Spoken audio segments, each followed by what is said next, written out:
Xitoyda ishlangan vaksinaning unumi zada qanchalik? Agar qarindoshlar diqqat qilgan bo'lsa, tunigun va bugun bu Xitoyninki Sinovac degan shirkatininki ishlagan vaksinasi yana qaytadan medialarda qiziq nuqtaga aylangan bo'lib, uninki sababi bu vaksinaninki unumining zodi qandaq bo'lishi. Ya'ni bu Xitoy sirtida klinikalik sinaq ilib berilgan bir qism davlatlarda e'lon qilgan sonliq ma'lumotlarningki o'xshash bo'lmasligi va buningga nisbatan Xitoy tarafining hech qanday ifoda bildirmasligi. Shu sababdan bu vaksinaninki unumi yana medialarda qaytadan qiziq nuqtaga aylangan. Shu sababdan men bugun o'zim egallagan ba'zi uchurlarni qarindoshlar bilan o'rtoqlashmoqchi. Hammanglarning diqqat berishni umid qilaman. 1 ayning 4 kunisi mundaq bir uchur e'lon qilingan bo'lib, xabar e'lon qilingan bo'lib, ya'ni Xitoyda ishlangan bu vaksinaninki sinaq to'g'risidagi sonliq ma'lumotlar aniq e'lon qilinmagan bo'lsa-mu, biroq ular yana Xitoy sirtiga ko'plab vaksina eksport qilmoqda degan bir temada bo'lib, bu zodi nima sababdan shundoq bo'ldi?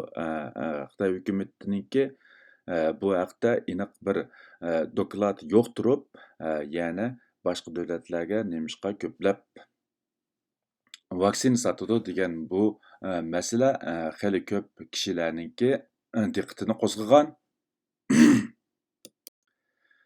Xitoyninki bu Sinovac shirkatininki vaksinasi Xitoy sirtida bir necha davlatda sinaq qilingan bo'lib, ularning ichida Braziliya o'xshamagan vaqtda o'xshamagan sonliq ma'lumotlarni e'lon qilgan. Misolan, o'tgan yil 12 oyning 23 kuni e'lon qilgan sonliq ma'lumotda bu Sinovac ishlab chiqargan vaksinaninki unumininki 50% dan ortiq ekanligi o'tirib qo'yilgan. Uningdan keyin 1 oyning 7 kunisi bu Sinovac ishlab chiqargan vaksinaninki unumining 78% ekanligini o'tirib qo'ygan.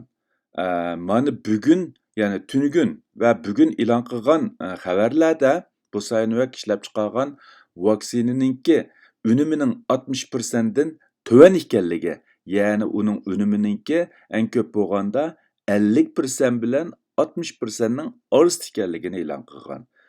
Nemishqa bu Braziliya o'xshamagan vaqtda o'xshamagan sonliq ma'lumotlarni e'lon qiladi. Bu bir qism mutaxassislarningki alohida diqqatini qo'zg'agan. Bu Xitoyninki Sinovac shirkatininki vaksinasini sinaq qilgan yana bir davlat Turkiya bo'lib, Turkiyaninki hukumat tarafdan bu vaksinaninki 91.25% unumli ekanligini o'tirg'a qo'ygan.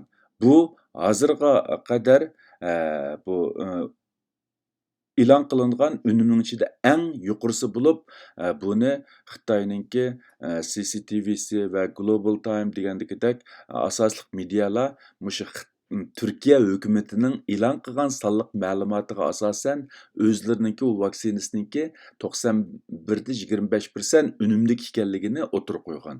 Endi bu yerda nima uchun Xitoy o'zi e'lon qilmagan bir sonliq ma'lumotni Turkiya taraf shuncha yuqori e'lon qildi?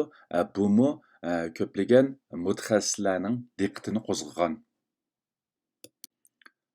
Undan boshqa Indoneziya shu Xitoy sirtida bu Xitoyninki Sinovac vaksinasini tasdiqlab, rasmiy tasdiqlab ishlatayotgan davlatlarninki biri bo'lib, ularning chiqargan dokladida Xitoyninki bu Sinovac vaksinasiniki 65% atrofida unumli ekanligini o'tirib qo'ygan.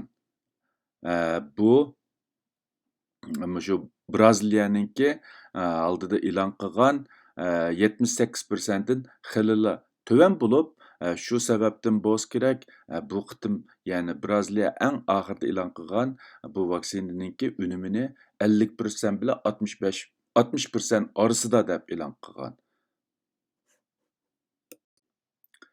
Bu haqda bu xalqaradagi munosabatlik mutaxassislar izchil holda bu Sinovac ishlab chiqargan bu vaksinaninki unumininki eee, eee, qanchalik ekanligi to'g'risida nihoyatda bir xil aniqsizlik bor deb qarab kelgan bo'lib, bu haqda Xitoy hukumatidan qayta aniqlama berishni, ya'ni bu vaksinaning unumi to'g'risida aniq bir doklad chiqarishni talab qilgan bo'lsa-mu, biroq bu talablar hozirga qadar kechikib kelgan. Bugun Bloomberg xabarining e'lon qilgan bir xabarga asoslangan vaqtida bu yaqindan buyon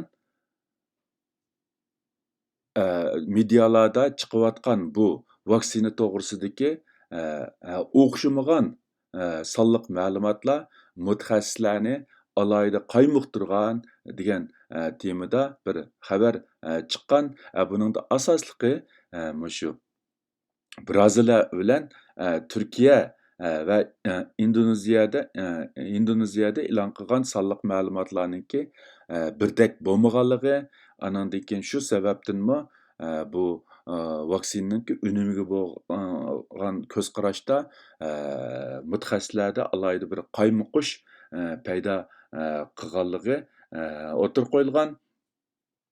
Demak, bu yerda Xitoyninki vaksinasining, ya'ni bo'libmi mushu Sinovac vaksinasiningki unumi garchi bir aniqsizlik bo'lsa-mu, lekin Turkiya hukumat taraf bir taraflamalik holda bu vaksinaninki unumining 91% ekanligini e'lon qilgan.